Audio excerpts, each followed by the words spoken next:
მოგესალმებით ძვირფას ტელემაყურებლებო. დღეს პეკატივის ეთერში გვაქვს გადაცემა და მინდა მოგახსენოთ, რომ პეკატივში ახალი რუბრიკა შემოდის, თუმცა ეს ახალი რუბრიკა არ არის, ეს არის ძველი რუბრიკა კეთისაშვილის ავტორობით, რომელსაც უწოდებოდა ის მის ჟურნალში, რომელიც ხანია უკვე გაჩერებულია 2005 წლიდან. ჟურნალ პრესპრემიერის რუბრიკა ეს, რომელიც გადმოულოცავ ხალხთან მაკეთებანმა ჩვენს ტელევიზიას. რუბრიკის სათაურია საქართველოს ეკონომიკური აფიორა. და ეს რუბრიკა ავიღეთ იმიტომ, რომ დღეს ზუსტად საქართველოს ეკონომიკურ აფიორაზე უნდა ვილაპარაკოთ მე და ჩემმა სტუმარმა და მე და ჩვენმა სტუმარმა უფრო სწორედ და ბატონმა სოსო სიმონიშვილმა. ბატონი სოსო გახლავთ ჟურნალისტი, ეკონომისტი და ექსპერტი ეკონომიკურ საკითხებში. ბატონ სოსო, დიდი მითქმა-მოთქმა დღეს დაწყებული ხალხი ფაქტიურად შოქში ჩააგდო ბოლო მოვლენებმა. დაიჭირეს სუსის ყოფილი ესე ვთქვათ წარმატებული ხელმძღვანელი ყოფილი, რომელსაც ძალიან დიდ მადლობებს უხდიდნენ და ასე შემდეგ. აღმოჩნდა, რომ ეს კაცი ძალიან გარეული ყოფილა ეკონომიკურ დანაშაულებებში, ასე ვთქვათ. რა ვიცი, ათასნაირი ბრალდება წაუყენეს მას და სხვა შორის კოლცენტრების ბრალდებაც, რომ თურმე კოლცენტრები აქვს და ამ შემოსავლებით ის აფინანსებდა ოპოზიციას, თვითონ ამ ხელა მაღალ თანამდებობაზე იყო და აფინანსებდა ოპოზიციურ ტელევიზიებს, მედია საშუალებებს. უზარმაზარ თანხებზია ლაპარაკი. ამასთანავე გახსოვთ ალბათ, რომ პრემიერ-მინისტრზე ატყდა ერთი ამბავი და ის გირაოთია გამოშვებული და როგორც მედია საშუალებებში გავრცელდა ინფორმაცია, 6,5 მილიონი დოლარი ნაღდი ფულით სახში აღმოუჩინეს თურმე. ყოველ შემთხვევაში ეს ვრცელდებოდა ინფორმაცია. იჭერენ მაღალ ჩინოსნებს. რაშია საქმე? თუ ქართული ოცნების ხელისუფლებაში და თან პირველ ეშელონებში ამისთანა ხალხია, ამისთანა კორუფციაში გარეული, ამისთანა და ეკონომიკურ დანაშაულებებში ხილებული ხალხი და ქართული ოცნება მალდა დაანებოს თავი ქვეყნის მართვას. რა გამოდის, რომ სამჭედლოა ქართული ოცნება ეკონომიკური თაღლითების, ეკონომიკური დამნაშავეების. და რა ვიცი, რაღაც აქამდე ვერ ამჩნევდნენ, აქამდე ვერ ხვდებოდნენ ამ ხალხის მუშაობას ახლა მიხვდნენ. თუ თვითონ ქართულ ოცნებაში არის უკვე განხეთქილება და ორი ფრთა წარმოიშვა, ძველი და ახალი. და რაღაც ანგარიშტორებს გავს უფრო ეს. მინდა რომ ჯერ ერთი მანამ უშუალოდ საქართველოს ეკონომიკას და დღეს ამ აყვავებულ საქართველოს ეკონომიკაზე ვისაუბრებთ, მანდა ეს ამაზე პატარა კომენტარით გავაკეთოთ. ასთან გვაქვს საქმე. ეს საკითხი ჩემი აზრით არის ძალიან ღრმა დაფიქრებას საჭიროებს და ღრმა პასუხს საჭიროებს. და რატომ? იმიტომ რომ აი როცა მესმის ხოლმე რომ აი ეს ხელისუფლება თქვათ უნდა წავიდეს, ხო თავისთავად იგულისხმება რომ როცა უნდა მოვიდეს. დიახ. ხო და ის ვინც უნდა მოვიდეს, რაღაცით უკეთესი უნდა იყოს. კარგი იქნება რომ უკეთესი იყოს. ამას ხალხი გადაწყვეტს, არჩევნები უნდა მოხდეს ისე. რა თქმა ხალხი გადაწყვეტს, კარგი იქნება თუ ცუდი იქნება, არ არის ის გარანტია რომ უკეთესი მოვიდეს, მაგრამ ერთ-ერთი ხალხთაგანი ხო არ? ხო. ხო და ამ პოზიციიდან ვამბობ, რომ ჩემი პოზიციიდან, პირადად სოსო სიმონიშვილის პოზიციიდან ლაპარაკობ. ხო და საქმე ის არის, რომ მე ხა ყველაფერს ვადევნებ თვალყურს და პრაქტიკულად ყველაფერი ვიცი, რაც ჩვენ საზოგადოებაში ხდება. და სამწუხაროდ ჩვენ საზოგადოებაში არ არის რაიმე პოლიტიკური გაერთიანება, რომელსაც თუნდაც ზერელე წარმოდგენა ჰქონდეს სახელმწიფოს მართვაზე, სახელმწიფოზე, როგორც ერთ მთლიან სამეურნეო ერთეულზე, წარმოდგენა ჰქონდეს თუ როგორ უნდა იმუშაოს თელმა სახელმწიფომ ხვალ უკეთესად ვიდრე დღეს, ზედ კიდევ უფრო უკეთესად, როგორ უნდა გამდიდრდეს და გაძლიერდეს ჩვენი ქვეყნის ხალხიც და მთლიანად სახელმწიფოც. მე ყველაფერი მაქვს წაკითხული, თუ რამე დაუწერიათ სხვადასხვა პოლიტიკურ ძალებს და აი თქვა წინასაარჩევნო წერენ ხოლმე ძირითადად, ხო? აი როგორ გითხრათ, ესე იგი ზოგიერთი გავს რაღაცას, მაგრამ ჩანს რომ ეს ვიღაცა ცოტა ზოგადი ფრაზების რახარო ხოლმე ძირითადად ლაფატკით ჩაყრილს გავს რა. ხო, პენსიას მოუმატებთ, იმას ვიზავთ, ამას ვიზავთ. და აი თუ ესე იგი მწონე კაცი რომ ამას წაიკითხავს, მიხდება რომ ეს იმდენად აბსურდია, რაც იქ წერია. ყველაფერი სათითაოდ ცუდი კი არ არის, კარგია, მაგრამ ერთმანეთთან სრულად არათავსებადია, რაც ხალხია რომ ის ამოქმედო გეგმა არ არის. ეგ არის უბრალოდ რაღაცა ხალხის მოსათხოვებელი გაკეთებული ესე. ანუ შესაბამისად ნუ ყველაფრის მიუხედავად ამ 35 წლის მანძილზე არ ჩამოყალიბდა პოლიტიკური კლასი საქართველოში ისე, რომ მას ენდობოდეს სახელმწიფოს მართვა რა. აი ორბათს ვერ ანდობ არათუ სახელმწიფოს. აი ესეთი გამოუგნებელი სიტუაციაა და ახლა ნახეთ ესე იგი აი 92 წლიდან მოყოლებული, ხო? პრაქტიკულად ყველაფერი უკუღმაკეთდებოდა და ასე გაგრძელდა სულ ასე გაგრძელდა მთელი 35 წლის განმავლობაში. ხო და არასოდეს არ მოვიდა, არ გამოჩნდა, არ გაჩნდა იდეა თუნდაც იმისი, რომ ამ პოლიტიკოსებმა რაღაცა წიგნი წაიკითხონ და რაღაცის აზრზე იყვნენ ხა ვთქვათ ჩვენთან ამბობენ ხოლმე ზოგჯერ ახსენებენ რომ მემარჯვენეა მემარცხენე. რა მემარჯვენე, რა მემარცხენე? ამციან რა არის საერთოდ წარმოდგენა არ აქვს ეს ეკონომიკაში ამ მემარჯვენეობა რას ნიშნავს? ამ მემარცხენეობა.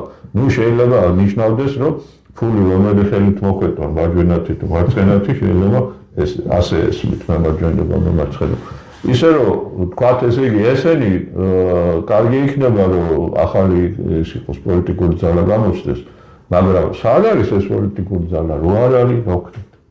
აი ესეთი ეს ბევრად უფრო უარესი მდგომარეობა ის რომ ვთქვათ ხელისუფლება ხა ცნობილი რაღაც ფრაზები არის ასეთი რომ დროთა განმავლობაში ყველა ხელისუფლება იყუნება და რაღაცა, მაგრამ ალტერნატივა არ ჩანს. აი რამის არის კედელს ახალო თავი რომ არ ჩანს ესე იგი გავს მდგომარეობა, რომ თითქოს არის გამოუვარი მდგომარეობა. არ არის ძალა, ვის იმედი აქვს ახლა ამ თემაზე წინასწარმეტყველური ფრაზა აქვს ზედ გამსახურდი ეს თავის დროზე გაკეთებული.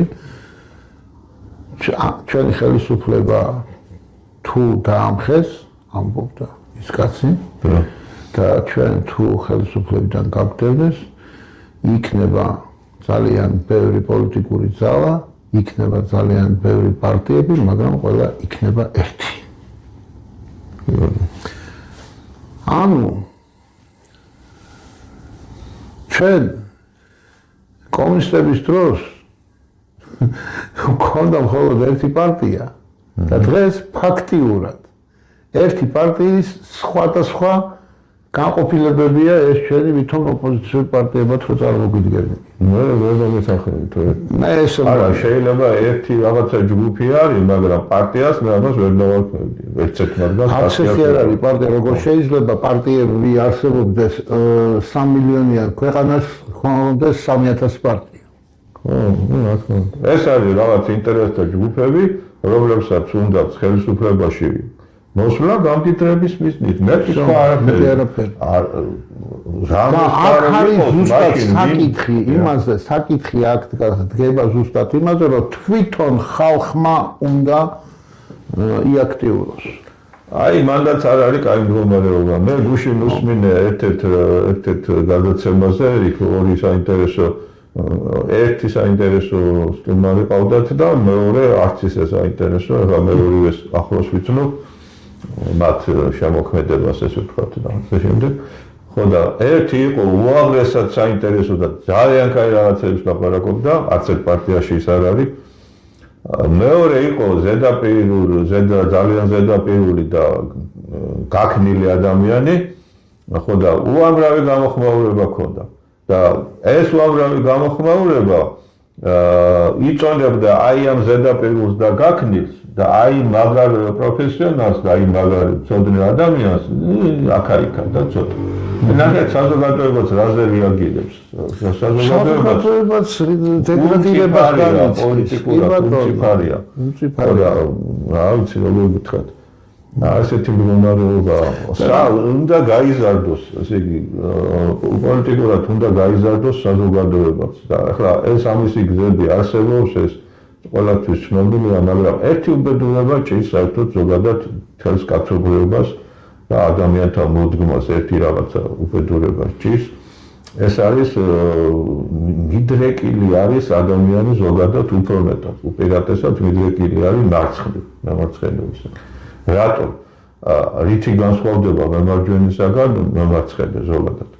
მემარჯვენე ცდილობს, რომ შექმნას რაღაცა სწორი თეორია და სწორი ტაქტიკა, სწორი მეცნიერება ქვეყნის განვითარების და შესაბამისად შემდეგ ესე იგი ამითი იხელმძღვანელობს. ამისი შესანიშნავი მაგალითები გვაქვს.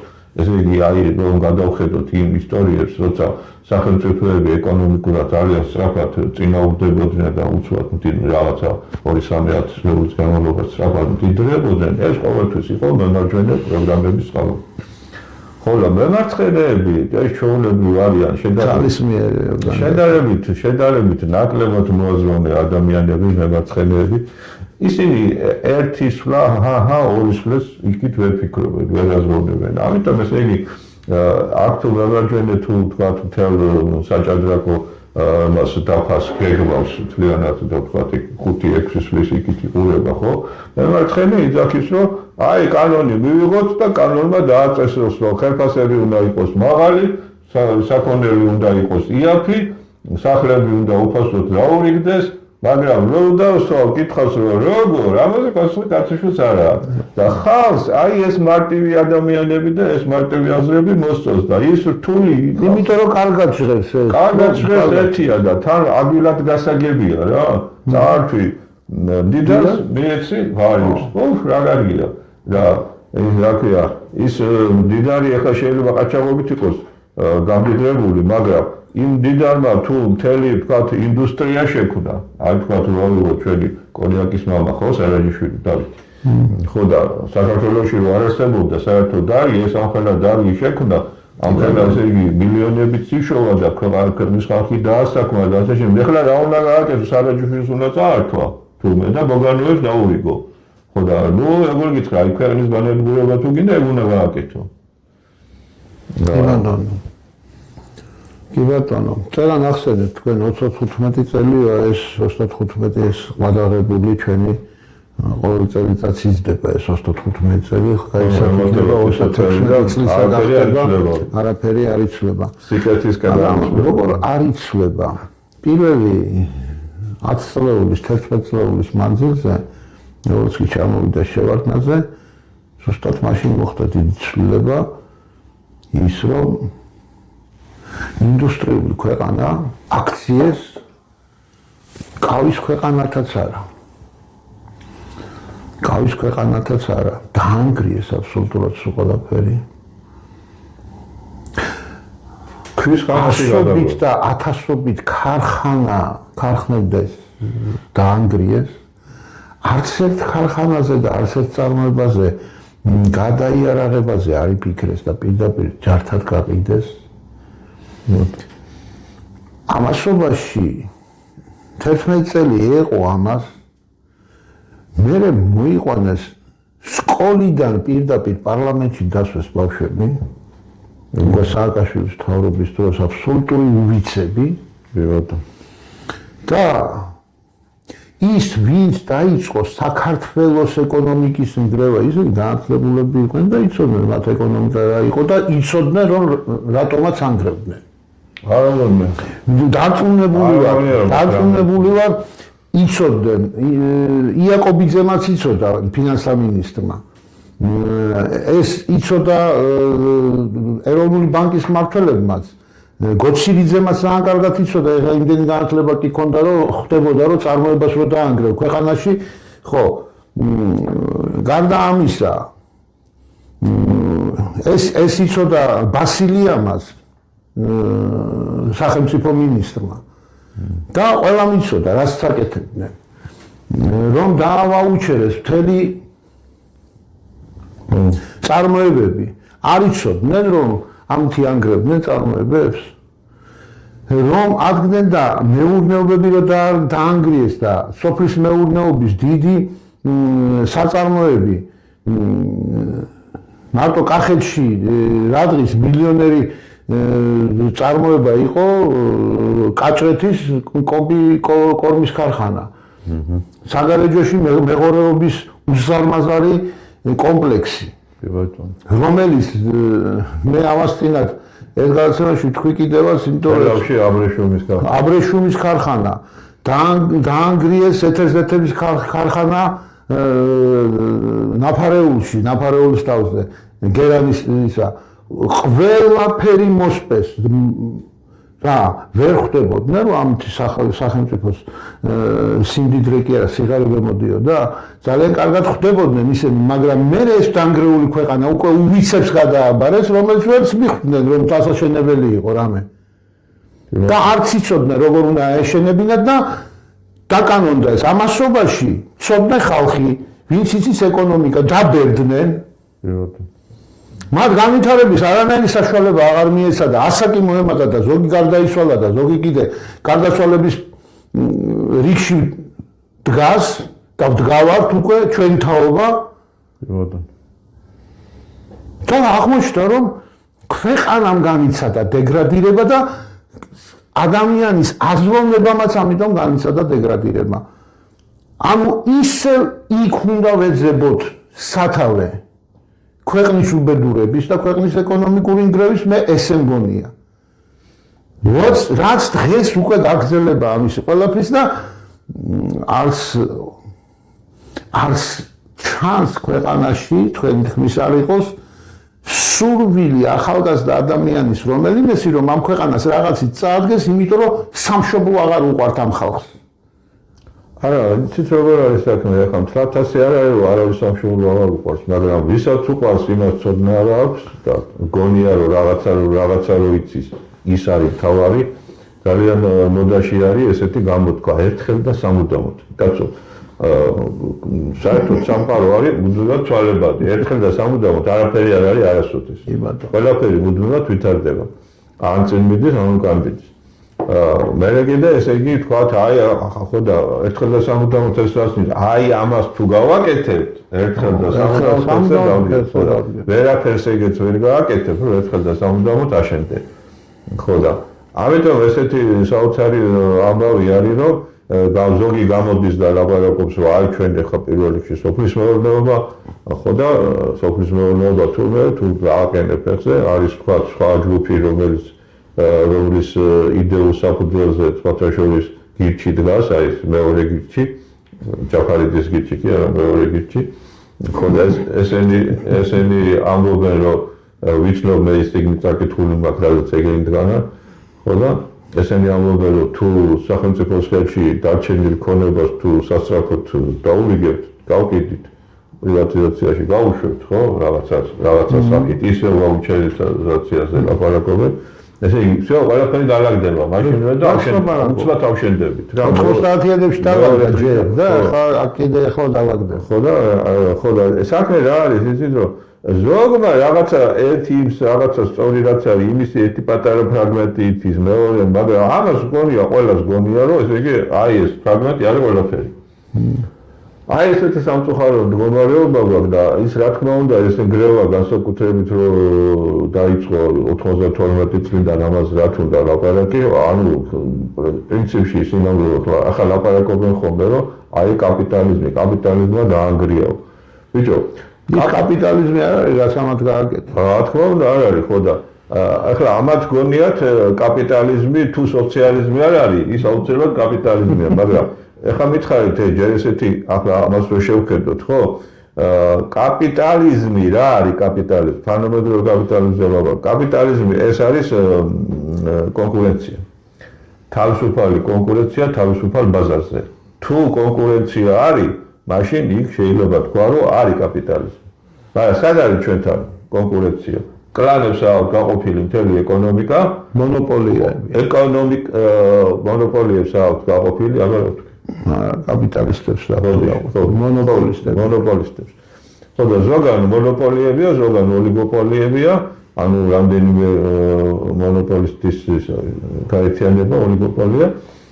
ხო და ყველაფერი აქვს განაწილებული, მაგრამ ეს ყველაფერი როცა ვამბობთ, რომ ყველაფერი აქ პრაქტიკულად თითქმის არ შედის წარმოება. აქ არის სულ რაღაცის გაყიდვაზე, ყველა რაღაცას. სპეკულაცია, მოდი პირდაპირ გავავარდოთ, კი თითქოს სოციალისტური გადმონაშთი გონიათ ეს სიტყვა სპეკულაცია და დღევანდელი თქვენი ბიზნესის შემოწმებასებო არის სპეკულაცია და თუ ყველანი ხართ სპეკულანტები. რა თქმა უნდა, ხო და როგორ შეიძლება ჩინეთიდან წამოსული ბრინჯი ესპანეთში ღირდეს რაღაცა თანხა და ჩვენთან 83%-ით ვერ ღირდეს, ჯერ აქ არ უნდა გამოიაროს კაცო იქ. ხო, რა თქმა უნდა. ხო და როდესაც ესეთი მდგომარეობაა, რომ ხო და ესე იგი მონოპოლიზმი არის სოციალისტური წარმონაქმნი. ანუ წარმოგიდგენთ სოციალიზმის დროს არის მონოპოლიზმი, ეგეთი უნდა, ხო, ერთი სახელმწიფო იყო და ის სახელმწიფო იყო ერთადერთი მწარმოებელი. სხვა თუ ვინმე რამეს აწარმოებდა და ის დასაჭერად ითვლებოდა, ხო? უკანონო ის იყო შემოსავალს ითვლებოდა წარმოება. ისე რომ მონოპოლიზმი სწორედ სოციალიზმის ნიშანია, ხო და ახლა ეს არ სოციალიზმი არ არის, მაგრამ რაც კაპიტალიზმი არ არის, მაგრამ ამ ნიშნით გავს უფრო სოციალიზმს. მეორე მხრივ ესე იგი იმის გამო რომ ყველაფერი დაიტაცეს, ხო? თუ რამე ფასი ქონდა, ყველაფერი დაიტაცეს, ეს უკვე ყაჩაღობაა. ამიტომ რა შეიძლება ახლა მიღებულ ამ წყობილებას დავარქვათ, ეს არის სოციალური ყაჩაღიზმი. თავისუფალ საბაზრო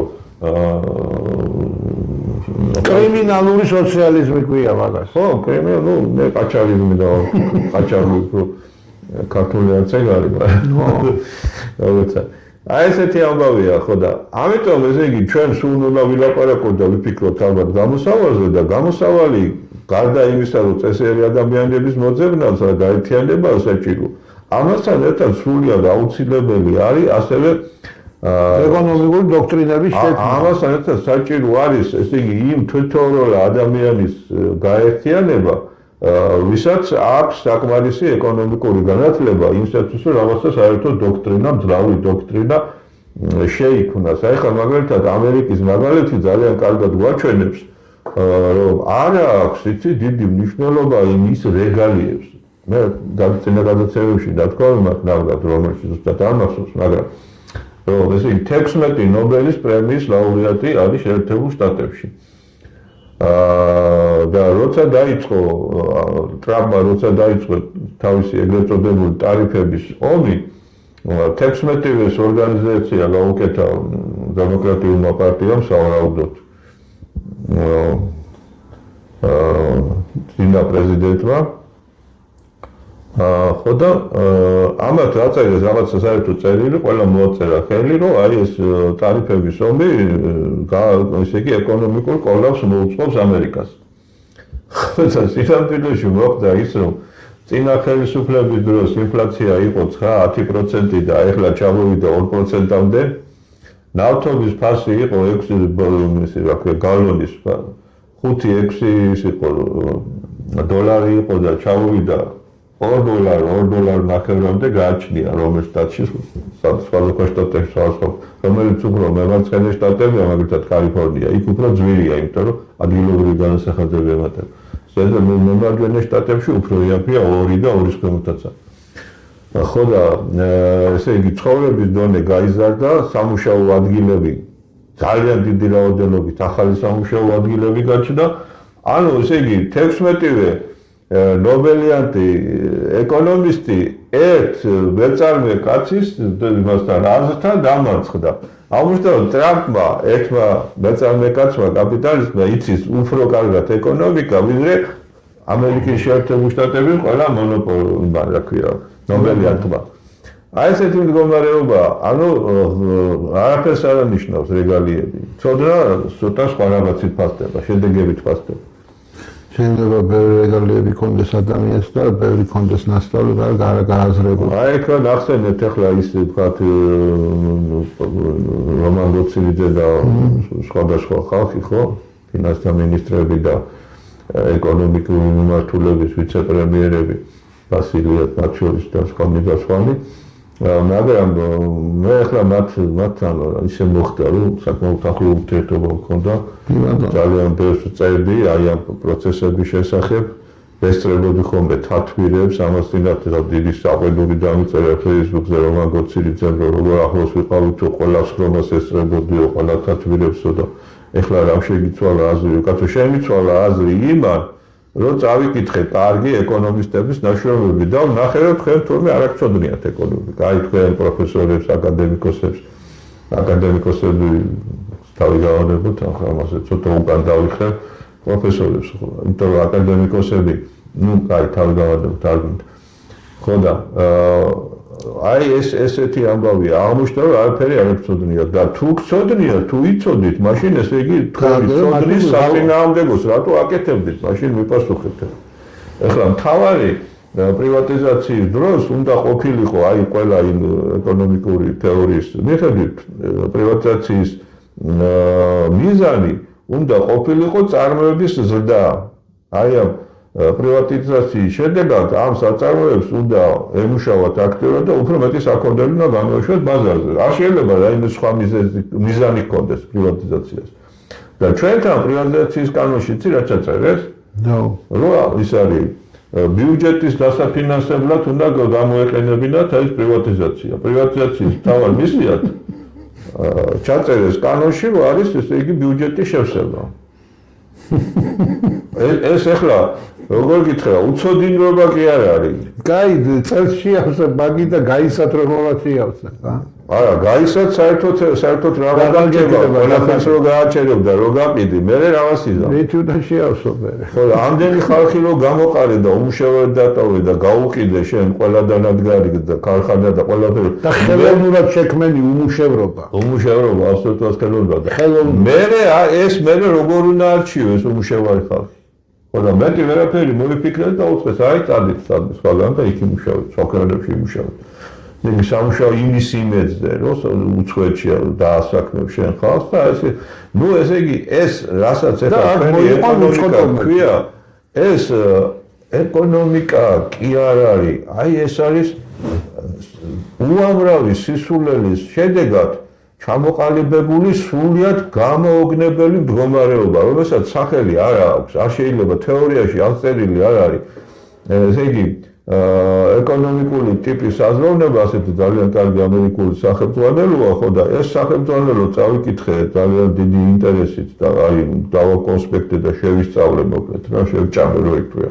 რომ ესე იგი საქართველოს ეკონომიკური მდგომარეობიდან გამოსავალი რომ იქ მომეძებნა თეორიაში რა.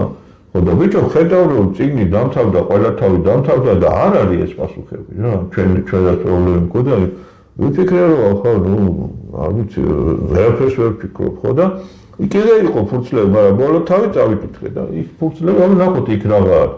იქ უკვე აღარ იყო თავად დანუმრები და იმას ეწერა გამონაკლისის შემთხვევები.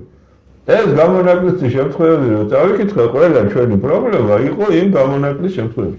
ესე იგი, რაც საერთოდ არ ახდება და არ შეიძლება ხდებოდეს, ანუ გამონაკლისია სადღაც ტიმბუქტუში, სადღაც ესე იგი არ ვიცი, სადღაც ველურ ქვეყანაში, სადაც ეს არაფერი ასაცულის ჩაცმა ვერ ისწავლეს ჯერ, ხო? ესე იგი, იქ შეიძლება სადღაცას მომხდარიყო და ჩვენ გავაკეთეთ ეს. ისი გაკეთებაც იყო გამორიცხული. ხო და აი არ ვიცი კიდევ ვერ უშვებ, რომ ადამიანმა შეიძლება იცოდეს სწორი რა არის და იმის საწინააღმდეგოს აკეთებდეს. მე მაინც რაღაცა თუ ამას გამართლება ქვია, იმით ვამართლებ, ალბათ არაფერი არ იცოდნენ და ეს მათ დანაშაულს ცოტათი ამცირებს. იქნებ არ იცოდნენ, მე ასე ვფიქრობ.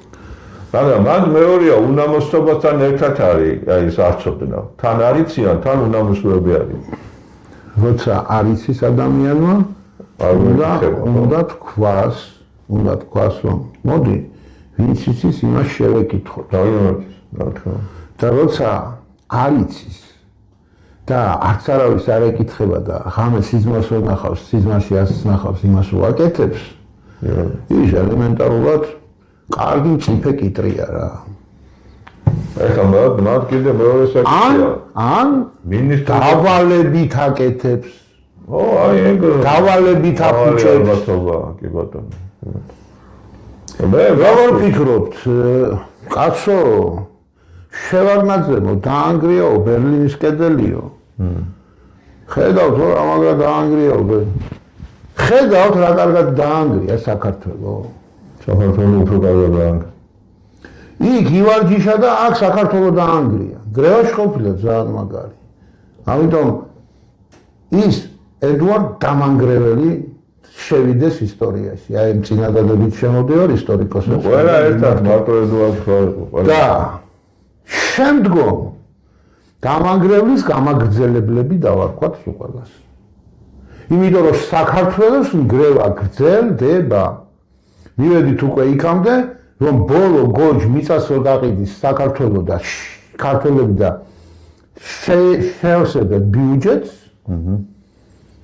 შემდეგ წელიწადში როცა არაფერი აღარ იქნება გასაყიდი, ერთი რამე მინდა გკითხოთ ჩემო ძვირფასო ხელისუფლების წარმომადგენლებო. როდესაც აქ უცხოელები უფრო მეტნი იქნებიან და ძირითადად მათი ესეთი ვითომ ინვესტიციებით იქნება შევსებული ეს ბიუჯეტი და ფულს თუ ისინი გადაიხდიან, თქვენ ვიღაც რაში დაჭირდებით? იმ უცხოელებს დაჭირდებით გონია და პარლამენტში ისე თქვენ იჯდებით? მოვლენ არაბები, თურქები, ირანელები და ისინი დასწრებიან საქართველოს პარლამენტში. კინცის კვით გამოგყრიან თქვენ მიერ შემოყვანილი ჯელები. ეგ ეთქობა აქვთ მაგისტრის მომზადებული არიან, იქამდე უნდა იშოვოთ დიდი რაოდენობით ფული, ამ რაოდენობის მილიონები. და გადასახლდნენ კანარის კუნძულებზე და წამოწმენ სხვადასხვა მსოფლიოს სხვა ადგილებზე განაწილდებიან. მაგრამ საქმე ის არის, რომ საოცარი არა, ესე ხონდა მოგივიდეს საზრზე, რომ ისეთ აიყვანო ქვეყნის განვითარება, რომ შენ სიცოცხლეში შენ თვითონ დაამთავრო ქვეყნის არსებობა. პარლამენტმა შექმნასო და მთავრობამ შექმნასო კომისიო, ეხლა გვეუბნებიან, აგა ინიციატივით გამოვიდა პრემიერ-მინისტრი და შეიქმნას თურმე კომისია ფასების დარეგულირების. პარლამენტის და მთავრობას ვინ ეკითხება ფასების დარეგულირებას? ან თუ კომისიას შექმნით, იმ კომისიაში შეიყვანთ იმ პარლამენტარებს, რომლებიც უმატებენ ფასს. პარლამენტში არ გიზით ყველას დამფუძნებლები. ყველა ამ სუპერმარკეტების, ქსელების დამფუძნებლები პარლამენტში შედან და სახელმწიფო სტრუქტურების პირველ ეშელონებში შედან. რა თქმა უნდა. ვის აბოლებთ ხალხო? ეს რა უბედურება გჭირს რა არის? ეს რამდენიმე ადამიანმა მითხან ახლა პრემიერ-მინისტრი როგორ გამოცოცხლა და რა გამოცოცხლა? რა უნდა ქნას? ეს კომისია რას ეტყვის ხალხს, რომ ადეკით ფასები დაწეთ ხელოვნურად, როგორ უნდა დაწიონ?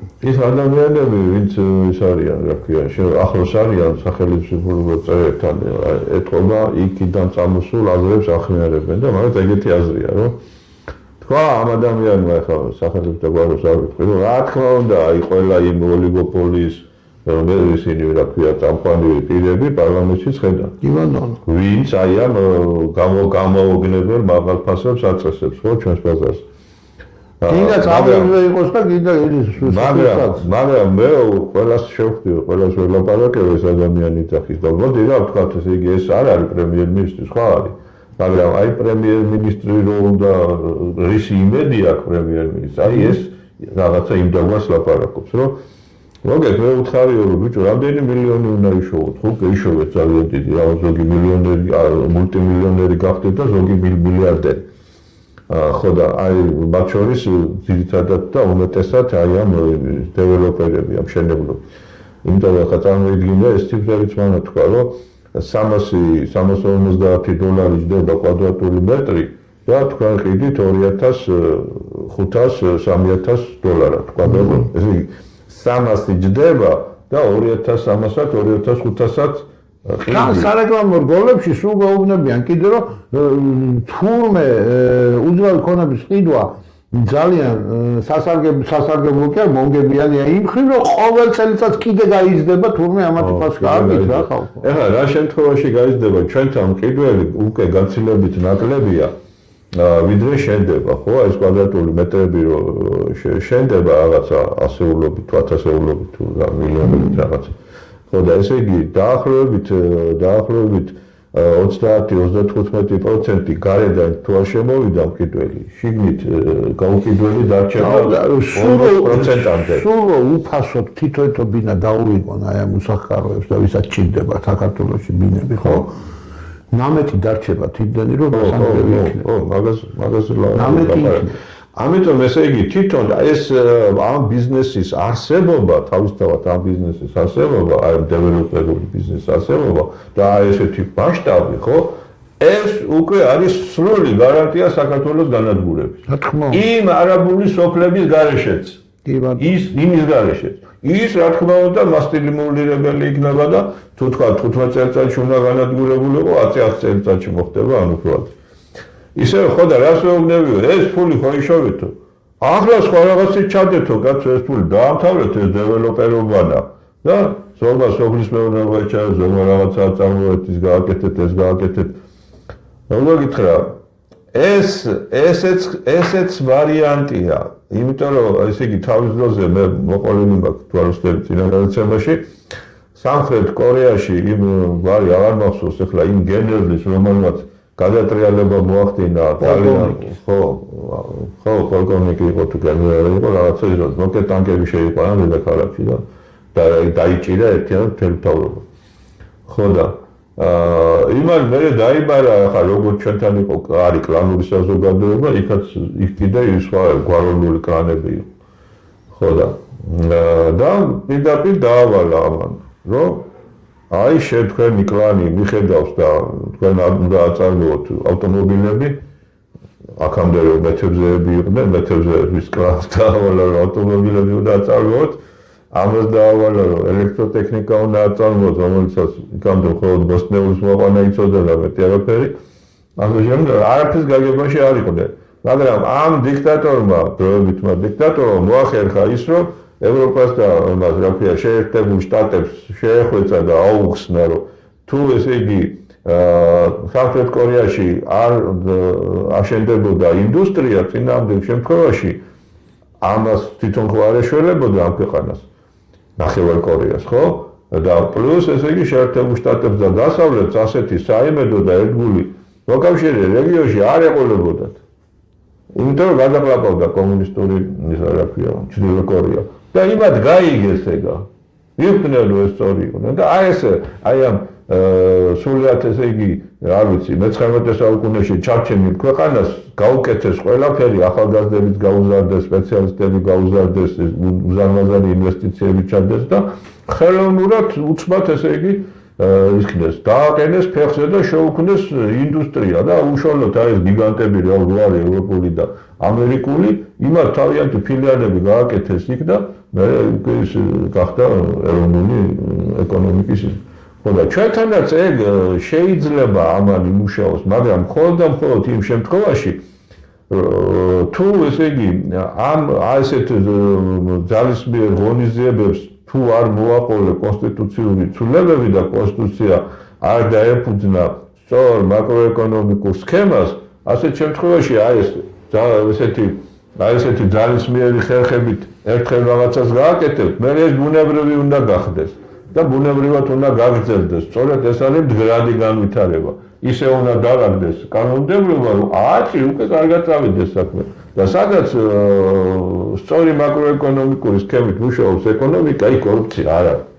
აი რო ავიღოთ იმაში რა ქვია, ომის შემდგედა 60 წელი 59 წლამდე, ხო, 19 წლის განმავლობაში გერმანიაში სწორედ აი ყველაზე უფრო სწორი მაკროეკონომიკური დაინერგა, სქემა დაინერგა, ხო და ამ სქემამ რა უზრუნველყო? უზრუნველყო პირველ რიგში მაქსიმალური დასაქმება, რომ ყველას ემუშავა და არ იყოს საკმარისი, იმიტომ იყო მაშინ, რომ ესე იგი საბჭოთა კავშირში და ყველა სხვა ქვეყანაში, სადაც ვინმე გერმანული წარმოშობისა ცხოვრობდა, ყველა ისაქნეს, დაიბრუნეს და მასობრივად ჩავიდა ყაზახეთიდან, რუსეთიდან, რა ვიცი, ვინც იყო საქართველოდანაც მათ შორის, ხო, გერმანელები ცხოვრობდნენ. მე ასურეთში ყველა წაიყვანეს თავისიანები. ხო და მე ლაპარაკები მაქვს ყოფილ საბჭო ადამიანებთან გერმანიაში. ხო და ასე შემდეგ, ესე იგი გერმანიაში უცბად შეიქმნა ისეთი სიტუაცია, როცა სამუშაო ეძებდა ადამიანს. მთელ მსოფლიოში პირიქით იყო ხალხი ეძებდა სამუშაოს, გერმანიაში სამუშაო ეძებდა ადამიანს.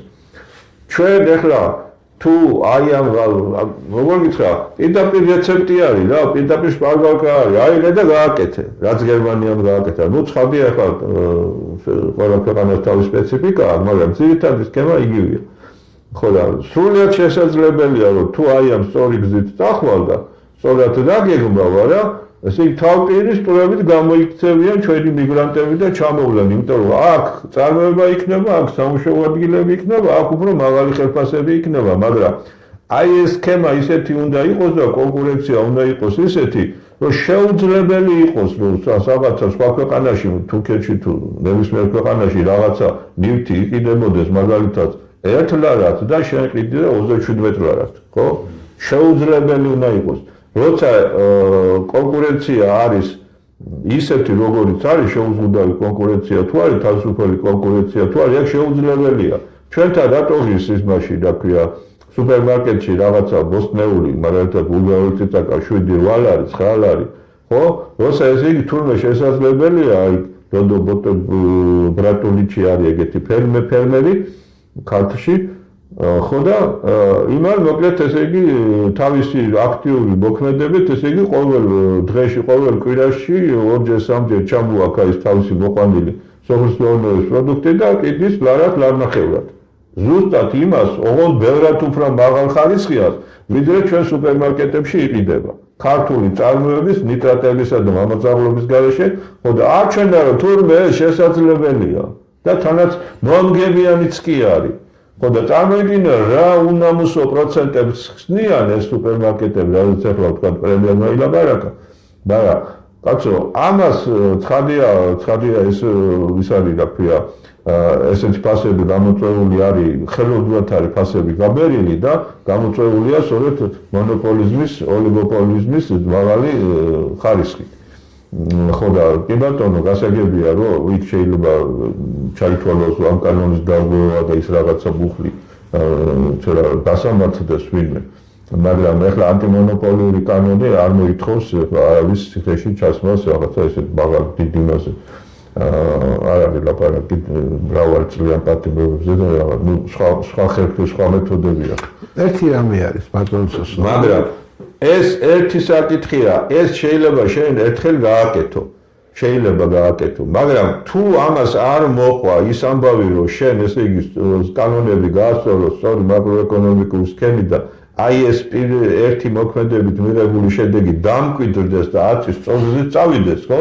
ასეთ შემთხვევაში ეს იქნება როგორც სოციალისტურ და ფაშისტურ ქვეყნებში ხდება ხოლმე ყოველ 10 წელიწადში ერთხელ დაახლოებით 10 წელიწადში ერთხელ შენ უნდა მოაწყო რეპრესიები ქვეყნის ხალხი დაიჭირო გულაგები გააკეთო ნაწილი დახვრიტო ნაწილი ასე შემდეგ კონფისკაციები და რაღაცა მუდმივი რეპრესიები უნდა აკეთო სოციალიზმი სხვანაირად არ შეუძლია მუდმივი ექსპროპრიაცია სწორი ვარიანტი არის აი ეს მემარჯვენე თავისუფალი ეკონომიკა ოღონდ სწორი აი ესეთი კი არა რაც ჩვენთან ეს არის ყაჩაღიზმი და კრიმინალიზმი თქვენ აი ეგ არის ხო და ეს არ არის სწორი გზა ჩვენ ესე იგი ერთმანეთს შევჭამთ ამ გზით თუ წავედით ერთმანეთს ახლა საქმე რა არის, იცი რომ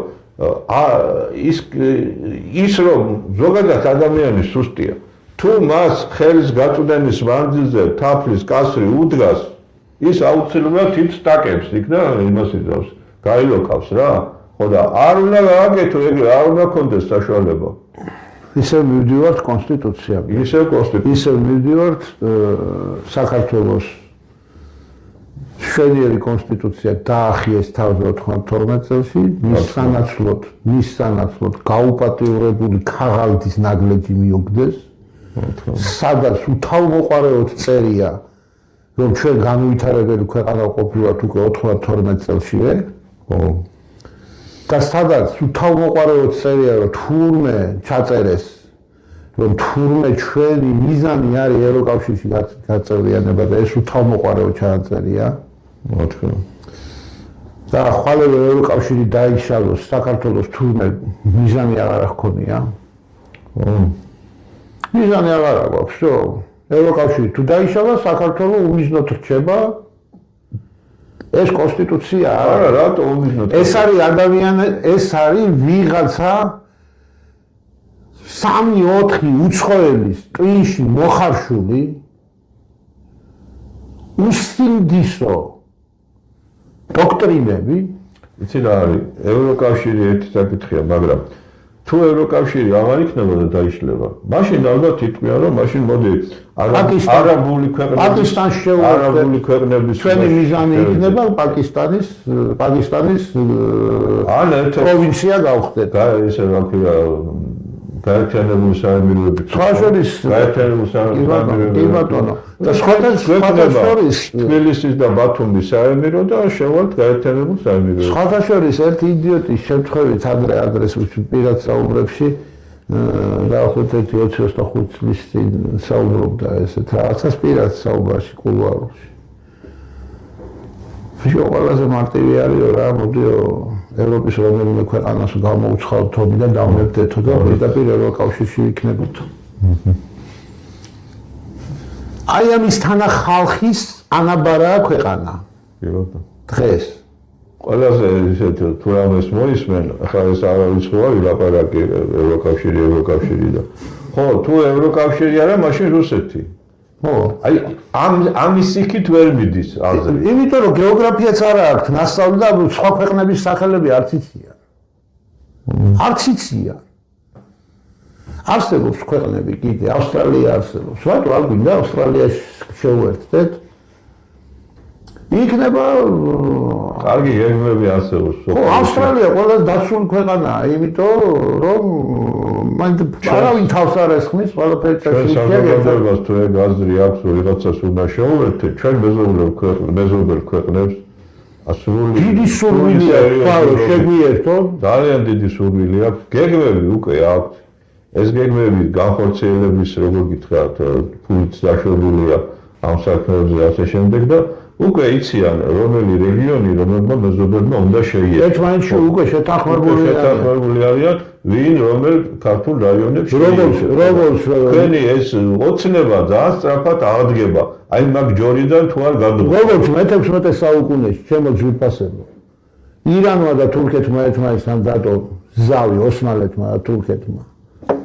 და ზავი ჰამასის ზავი რომლითაც გაიყვეს შუაზე საქართველოს და თურქებმა უთხრეს რომ დასავლეთ საქართველოსიო ჩვენ მიქნებით თო აღმოსავლეთ საქართველოს შენი იყოს შახს უთხრეს აბა უყურეთ დააკვირდით დღეს თურქები აღმოსავლეთ საქართველოში აფსაყიდულობენ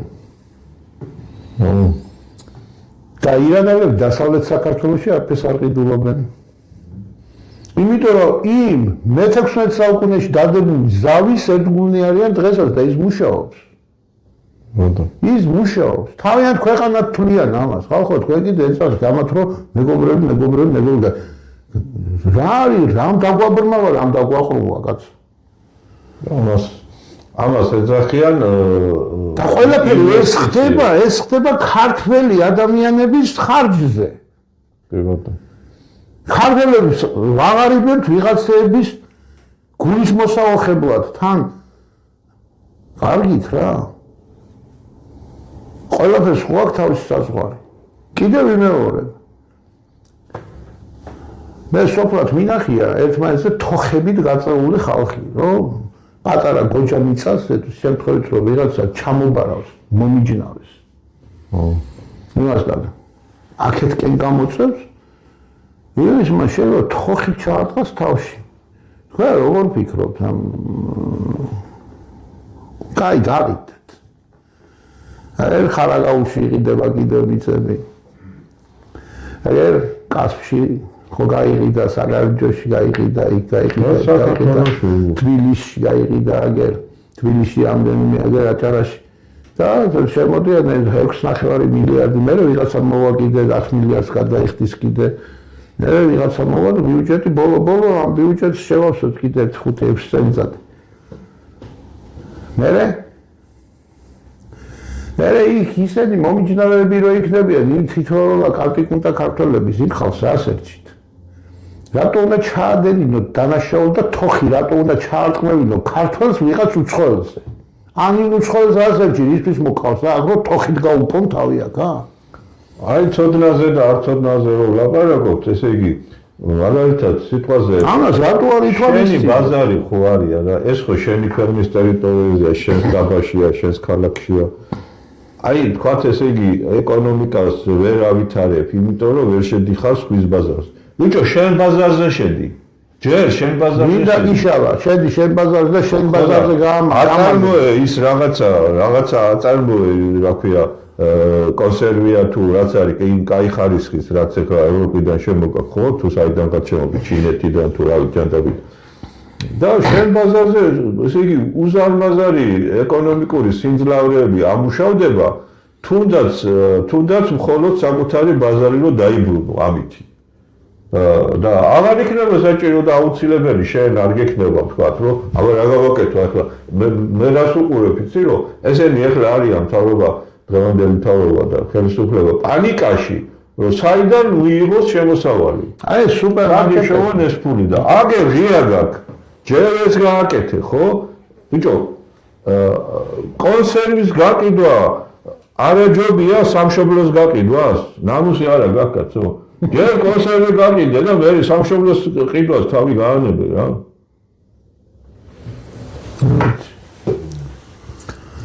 მოკლედ ერთი რამ არის, რომ ძალიან აიცი დღითი დღე რაც უფრო მეტ გადაცემებს წერთ, უფრო და უფრო ესეთი პრობლემებით მიჭრებათ ჩვენს საუბრებში, რომ პრაქტიკულად შეიძლება ჩვენს გადაუჭრელი მოეჩვენოს ეს ყველაფერი. გადაუჭრელი კი არ არის, უმარტივესი გადაუჭრელია, მაგრამ არ აქვს, ესე იგი, როგორ გითხრა, აზრათაც არ მოსდით, აი იმ ხალხს ველაპარაკები, იმ თქვათ, იმათი თქვათ ოჯახის წევრებს და სხვადასხვაებს, ესე იგი, ეს აი თითქოს ეს არის ერთადერთი მშენებლობა, აი ეგრეთ წოდებული დეველოპმენტი, მიწების გაყიდვა, სხვა გზა და სხვა ის თითქოს აღარ არის და ამაზე იშოვეს უზარმაზარი ფული.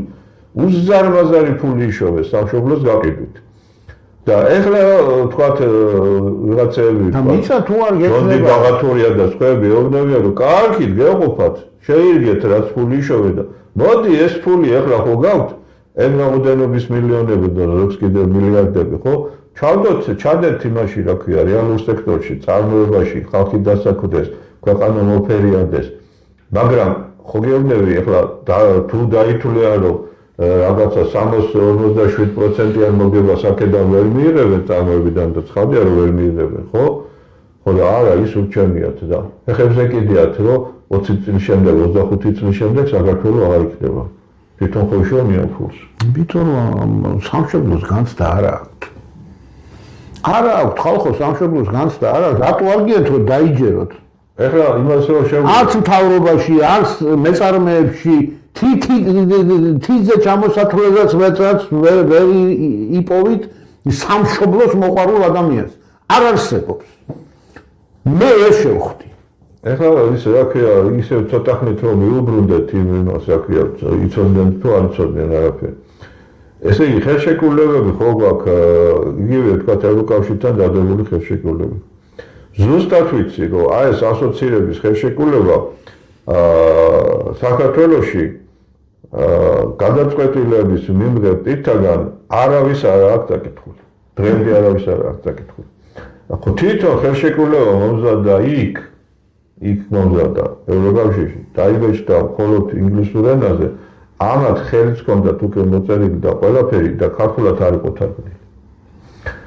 ქართულად არ იყო თარგმნილი და რაც უნდა ყოფილიყო ქართულად თარგმნილი ბატონო, ქართული კითხვა არც იციან. ქართულიც არ იციან და ინგლისური ხო არ იციან. ხო და იგივე თქვათ, იგივე ისა თავისუფალი ვაჭრობის შესახებ ხელშეკრულებები თურქეთთან იქნება, ჩინეთთან იქნება და სხვა ყველასთან გვაქვს ჩვენ ეს თავისუფალი ვაჭრობის შესახებ ხელშეკრულებები. ხო და ეს რას ნიშნავს, იქ რა წერია? ეს ხელშეკრულებები ცხადია მომზადდეს იქ თავის ქვეყნებში მომზადდა, ჩვენთან არ მომზადებულა და იქ ყველგან წერია რა, რომ ესე იგი იმ ქვეყნების მეწარმეებს აქვთ თავისი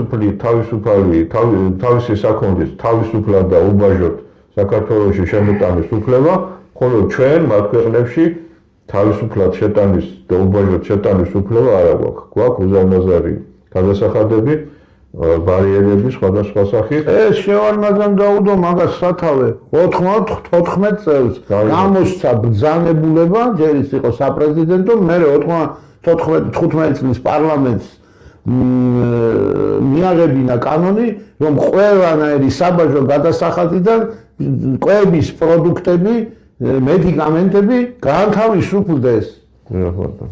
და თბილისამდე თურქული პომიდორის ჩამოტანა უჯდებოდა 20 თეთრი მეწარმეს და 1 კილოგრამი პომიდორის მოყვანა საქართველოშიც $1 ჯდებოდა და იქაც $1 და მოდი და დაიცავი ახლა გლეხის მეურნეობა, ვერ დაიცავ. შეიტანე ტაბაეთი და გერმანიაში გაყიდეთ, აქ დაჯექი მანქანაზე ჩადი და უმანქანოდ წამოდი, გაყიდე იქ. 5 მანქანის ფულს გადაგახდევინებენ საბაჟოს. მაგასთან გავანებოთ, ის თურქული ტრანსპორტი აბსოლუტურად თავისუფლად მოძრაობს ჩვენს ტერიტორიაზე, მაგრამ შენ რაღაცა წაიღო, იქ საზღვარზე უნდა თურქულ მანქანაში გადატვირთო და შენი მანქანა შეგატაინებს. მარტო პროდუქტებზეც კი არ არის ეგ. ტურისტებზე, მოსახლეობაზეც, ხალხის გადაძიებას. ბათუმში რამდენიმე წლის წინ ჩავწერეთ გადაცემა კაცთან, რომელიც იცახის კაცო, მასაც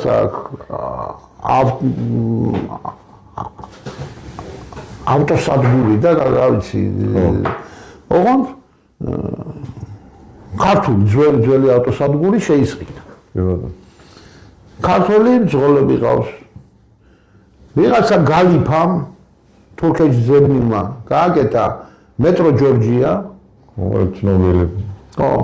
ეს მეტრო ჯორჯია და თქვენ რატო არ მიყავთ მეთქი დაუშვათ კაბადოკიაში ხალხია, ტურისტები. არა, ვინ გვიშვებს, არ გვიშვებენ, ჩვენო მივალთო და იქ საზღვარზე უნდა თურქულ ავტობუსში გადასხდნენ ეს ხალხი და წაიყვანონ ის.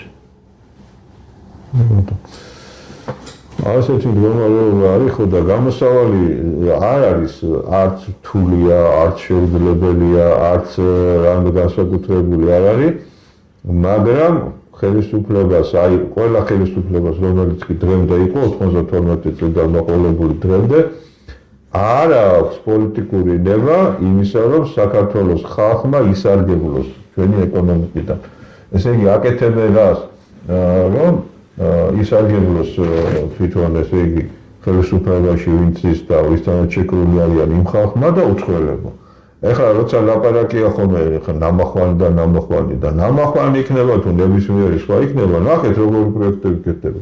უცხოელი ინვესტორი შემოდის, რომელიც იმამდეში ინვესტორიც არ არის, ანუ მას აძლევენ ხელშეკრულებას უდევენ, რომ მას უფლება აქვს, რომ ეს გააკეთოს, აძლევენ მიწას, მდინარეს, ხეობას, იმას და ყველაფერს და მე ესე იგი ამ გადაცემული ამ სიმდიდრის უძრავი ქონების ბაზაზე ის მიდის და სადღაც კრედიტს იღებს, სადღაც თურქეთში თუ სადმე სხვაგან, ევროკავშირში სადღაც იღებს კრედიტს და იმ კრედიტით აკეთებს და ბიჭო ეს კრედიტი თუ მაინც უნდა ამას თუ ფული არ აქვს და უნდა აიღო შენაკი ეს კრედიტი რა იმას აძლევ. მაგრამ როგორ არის იცი რომ ამათან მოლაპარაკება ადვილია, ესე იგი, აქ არის რაღაცა ჯგუფი, ვინც ამით სარგებლობს, ის არის ვიღაცა გაქნილი მამაძაღლი, ეგრეთ წოდებული ინვესტორი, რომელიც ამას წინს აძლევს ამ საქმეში.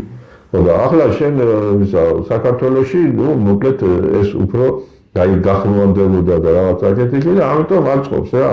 აქ არის ესე იგი კორუფციონერი მამაძაღლი და იქ არის ასეთი მამაძაღლი, რომელსაც ესენი ეძახიან ინვესტორი ძალებში. და გამოდის რომ ესე იგი ჩვენ უნდა მთები, მდინარეები, ტყეები, მიწები, ყველაფერი უნდა გადავცეთ უცხოელებს, თურქი იქნება, არავინ იქნება და ვინც გინდა იყოს.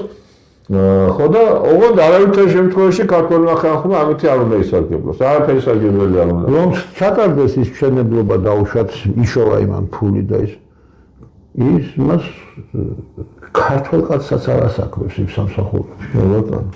და ამასაც წერენ. იმ მშენებლობაში ქართველსაც არ ასაქმებს. იქნება ქართველი მაინც და ეს დაესაქმებინა, კაც. არა, როგორ შეიძლება ქართველმა რამე ისარგებლოს, კაც გამორიცხულია. რა შეგაძულათ ეს საქართველოს, ქართული გვარები კი გაქვთ და რა დაგემართათ რა. გაიღვიძეთ ეს და თქვით, თქვენი სახელი და გვარი თქვით სამკესთან, გაიმეორეთ. და სადაურ წარმომავლობის გვარი გაქვთ. თუ ქართველები ხართ, ადამიანებო საქართველოს შეუწყეთ და ქართულკაც შეუწყეთ ხელი რა. ასე ჩოლოყაშვილები წარმომავლობით ლეკები იყვნენ, მაგრამ საუკეთესო ქართველები დადგინდნენ, ხო? დასაბარაკო, ასე ბიზიან ჩოლოყაშვილი საქართველოს გვირია და პლუს მაგას წმინდანი. მაგრამ ხო და მაგას გეუბნები, წარმომავლობა შეიძლება არ იყოს მთავარი ის არის, რა ქვია, წესიერება და ჯიგარი, რო ითქვია, ქართული ჯიგარი უნდა ქონდეს. გაგუცა ჩოლოყაშვილი, ორი წმინდანი ყავს კაცო გვარს. რა ვიცი აბა. რამე სკოლა დავამატებთ ბატონო სოს. არა, თემა გვინდა ისევ გავშალ. არა, მე მინდა ისევ იმ პრემიერის განცხადებას ესე იგი დღეს ყველაზე აქტიური არის ამის გარშემო ტრიალებს, თემის საინფორმაციო სივრცეო, ესე იგი სუპერმარკეტები და რაღაცა ესე იგი ხელოვნურად აძვირებენ და არ არის ეს სწორი და ასე შემდეგ. და დაავალა პრემიერმა ძალოვან უწყებებს რომ მივიდნენ და ნახონ იქ რა ხდება. ბიჭო, ესე იგი აფთიაქები ეგრე არ არის ახლა მე. ყველგან ერთი და იგივეა. აფთიაქს არ გავს და სუპერმარკეტს არ გავს. ახლა მოდი ესაც ვთქვათ რა. ყველაზე დიდ სუპერმარკეტში შეხვალ საკვები გინდა იყიდოს საჭმელი. საღამოს სახლში მიხვიდე და რაღაცა მოამზადე. საჭმელს ვერ იყიდით. არ იყიდება. ყველაფერი კონსერვია, ყველაფერი ქიმია. ხარისხი არის საშინელი, ფასები არის უაზროდ გაბერილი და დიდი. ესე იგი, ევროკავშირში არსად ესეთი კოლოსალური ფასები არ არის, ხო? და ახლობლად ორჯერ, სამჯერ უფრო იაფია ევროკავშირში, ვიდრე ჩვენთან. როცა ესე იგი ევროკავშირი არის კეთილდღეობის ერთ-ერთი კუნძული, დღესაც ყველაფრის მიუხედავად ჯერ კიდევ არის. და აქ ამ გაუგებრიებულ ქვეყნებში არის ასეთი ფასები. არ შეიძლება შეუძლებელია რომ შენ ეს ვიღაცის სინდის, ვიღაცა მეწარმეს თუ ვიღაცის ამ ოლიგოპოლისტის სინდის მიანდო ეს კაცო. ეს ამისაგან დაცვის ერთადერთი სწორი საშუალება ეს არის კონკურენცია და თქვენ ბატონებო აი დღევანდელ ხელისუფლებას ვეუბნები 2012 წელს მაშინ ჰქონდათ ასეთი გადაწყვეტილება მიღებული რომ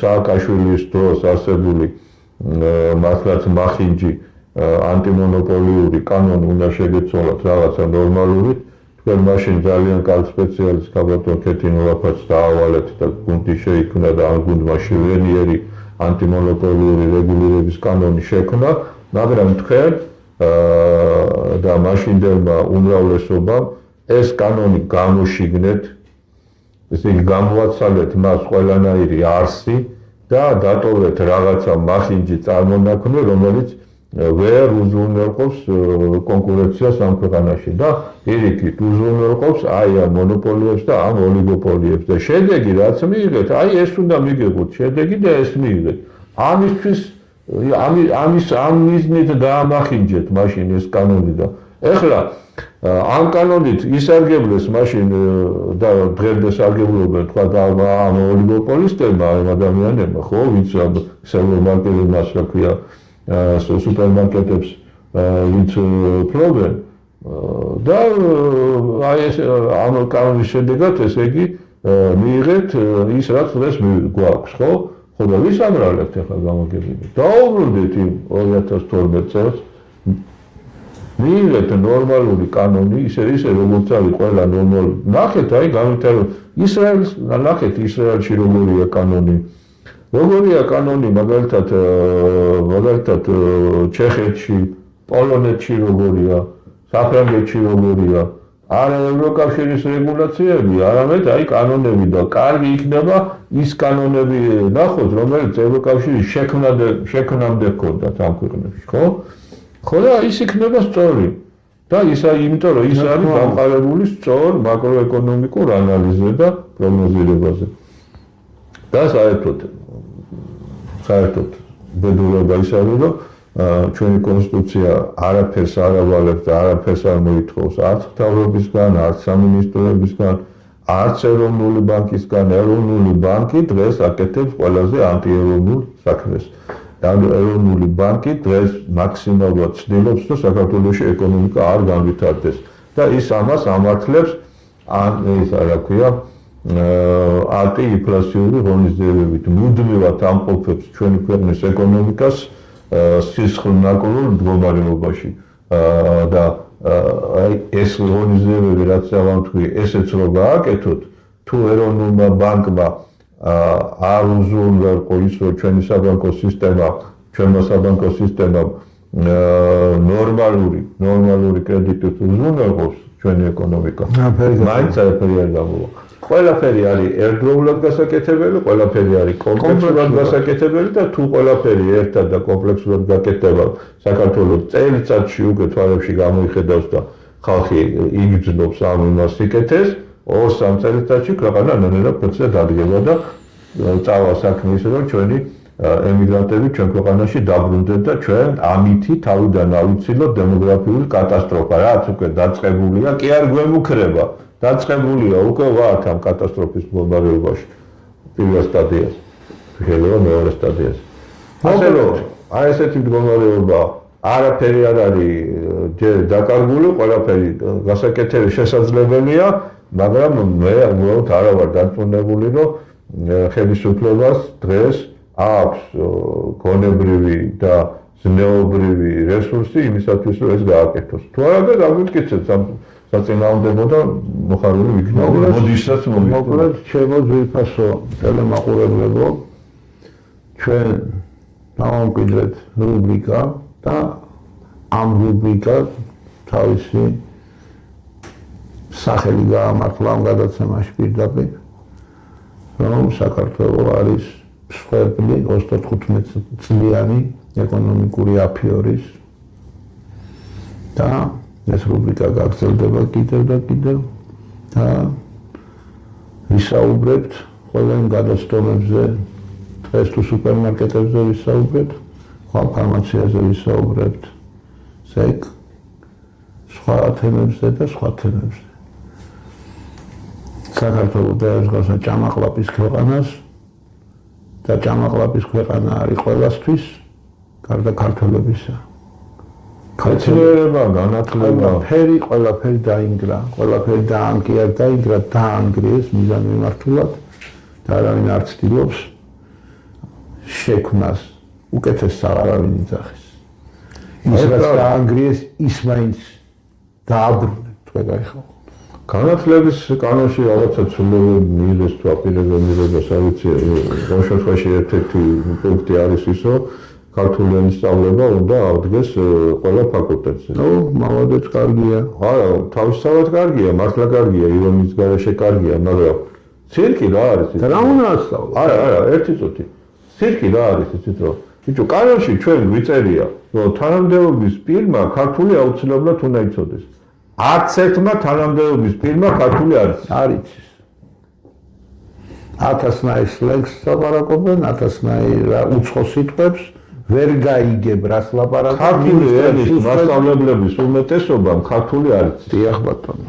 ხო და აი ვინ უნდა ასწავლოს იმ უნივერსიტეტებში რა საინტერესოა? უციგნურებით არის არა მარტო გაწეული. ქართული არ იცის, მეტყველებაც არ უარი. ნუ ქართული რო არ იცის, აბა ხარა ქართულად ცდილობენ რომ ვითომ ქართულით ლაპარაკობენ. მეტყველებაც არ უარგათ. ნუ ეგ კიდე სხვა საკითხია. ეს გაუთავებელი რბილი ლ ილი ქართველი ვარ.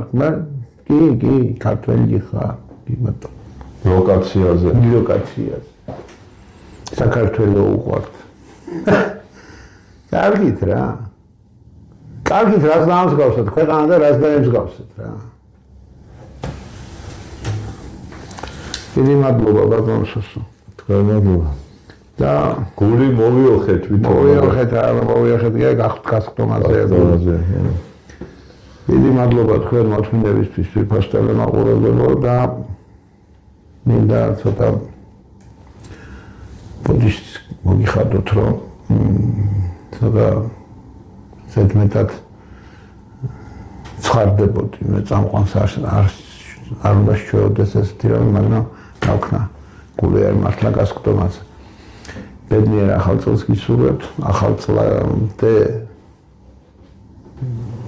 ალბათ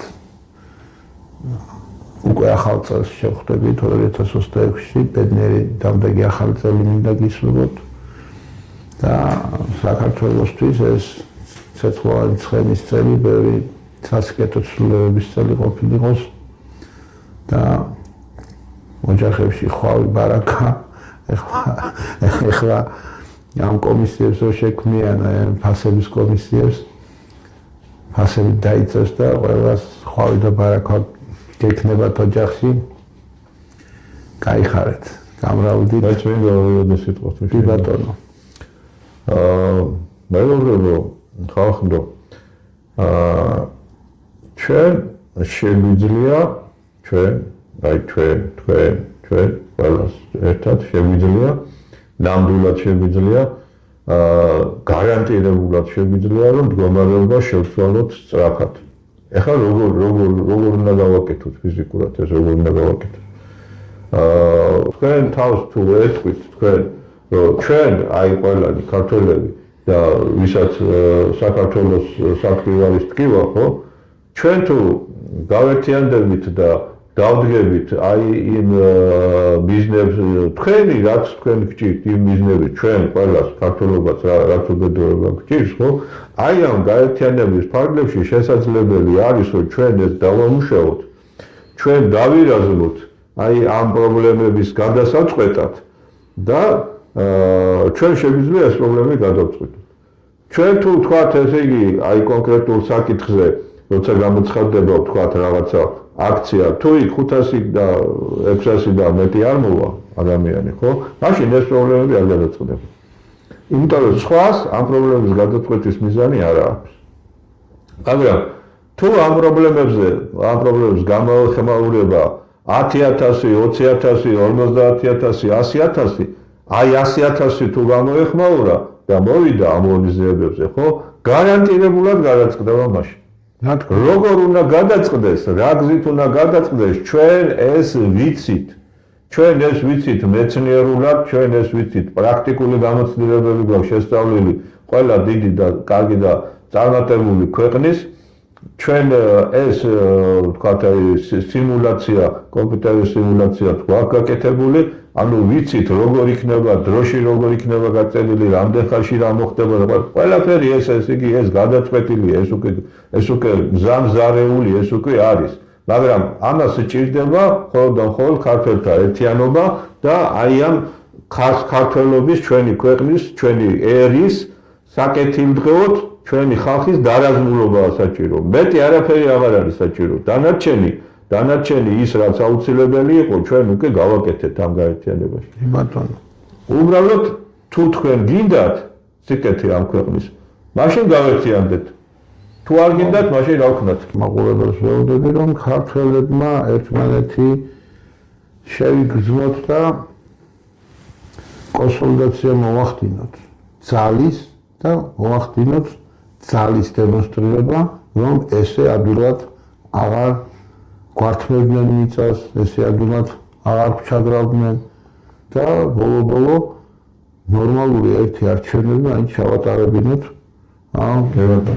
ჩვენს ამ ქართველთა აი კონსოლიდაციის ძალის დანახვაზე უნდა შემუშავდეს საარჩევნო ნორმალური კანონი ქართველი ხალხის მონაწილეობით და არა ვიღაც 150 ფრიად განსწავლული პარლამენტარიზმი. ამიტომ სულ ქართულ საქმეზე გული შეგვტკივა, სადაც ქართულ საქმეზე ლაპარაკობენ, იქ უნდა გამოდიოდეს ეს ხალხი და იქ უნდა მოდიოდეს და ხელხმის არ იყოს 200 და 300 კაცი და გინდა 500 და გინდა 1000 კაცი აფეს არწყვეტს. ბატონო, ეხლა თქვათ დროის საკითხი, მე რომ მკითხოთ, ხო, ჩვენ უკვე საერთნოდში ვართ. ჩვენ დრო უკვე აღარ გვაქვს. ჩვენ სასწრაფოდ გჭირდება, თქვათ ეხლა მომავალ არჩევნებს რო დაველოდო და აი მომავალ არჩევნებში გაიმარჯვებს ვიღაცა კარგი ძალა და ამბობს ეს კარგი ძალა არა ჩანს, ხო, ჯერჯერობით არა ჩანს. აი იქამდე შეიძლება ბევრი რაღაცა ისე გაფუჭდეს და უკვე ფუჭდება ყოველდღიურად, რომ მე იმისი გამოსწორება უკვე ძალიან ძნელი დღევანდელ პოლიტიკურ ისტაბლიშმენტში არც პოზიციაში და არც ოპოზიციაში საქართველოსთვის მოამაგე პოლიტიკური ძალა არ არსებობს. დაიმახსოვრეთ ამიტომ თუ ესე იგი ჩვენ არა ვართ ეხლა დღეს ქართველი ხალხი უნდა გახდეს საქართველოს ფლობელი. აი ეს არის არცი. ჩვენ ვაკეთებთ უკვე ამას, გვაქვს ესე იგი საკანონმდებლო ცვლილებების კანონპროექტები. თუ თქვენ გამოაჩენთ რომ ქართველ აი ეს შეუძლია კონსოლიდირება და თუ ჩვენ შევძლებთ ერთად დავდგეთ, მაშინ ნებისმიერ ძალას, ვთქვათ, იმასაც ვინც დღეს ხელისუფლებაშია, შეიძლება მიეცეს ესე იგი ჩვენგან ეს საკანონმდებლო ინიციატივა და მიიღონ კი ბატონო, ჩვენ არა ვართ წინააღმდეგი, რომ საქართველოს სასიკეთო რაღაცეები გააკეთოს ამ ხელისუფლებამ. დიდი სიამოვნებით გააკეთონ, კი ბატონო, გააკეთონ, თვითონ გააკეთონ. იქამდე სანამ არიან ხელისუფლებაში, ჩვენ არ ვაპირებთ არავისზე თქვათ რაღაცა ძალადობას და კანონების დარღვევას და კონსტიტუციისა. მართალია არ მოგწონს ეს კონსტიტუცია, მაგრამ ის მაინც არ შეიძლება დარღვევა მის. ასე რომ, ესე იგი მინიმალური გეგმა შეიძლება იყოს ის, რომ ჩვენ უნდა ძლიერად შევეცდეთ და გამოვიდეთ და დღევანდელ ხელისუფლებასაც უნდა დავანახოთ ხალხის ძალა და საქართველოს დიდი ერთიანობის სიმრავლე და ესე იგი მაშინ ჩვენ გვექნება იზოლა რომ ხელისუფლება სასიკეთო საქმეები გავაკეთებინა. შემდეგ კიდევ სხვა იქნება. და ჯერჯერობით სულ რაღაც რამდენიმე თვე არის, რაც მიიღეს ეს უვიზო ხალხის შემოსვლის და უფლება ამ 6 მილიარდ და იმდენით შემოვიდნენ, რომ უკვე ხალხის საჩვენებელს ხდებიან უკვე ჩვენი დედაქალაქის ტერიტორიაზე, ქუჩებს კეტავენ, სხვა შორის და უცბად სადაც მოუნდებათ იქ იჯდებიან და იქ იწყებენ ლოცვას, დემონსტრირებულ ლოცვას და ეს ახალისებულია, ამათ არავინ არაფერს არ ეუბნება და როდესაც გააკეთა ილია ჭავჭავას და აკრძალეს ცეკთან აქცია, პატრონი მოვიდა და ქალაქის იერსახეს თურმე ვაფუჭებდით ჩვენ და ქალაქის იერსახეს ისინი უხდებიან ძალიან უხდება, ხო? არ ვიცი. მოკლედ გილოცავთ ამდენ ახალწელს მრავლს და ეს არის ბედნიერად და ჯანმრთელად ყველაფერი კარგად იქნება, ოღონდ თქვენი მოწოდება და მონდომება საჭირო.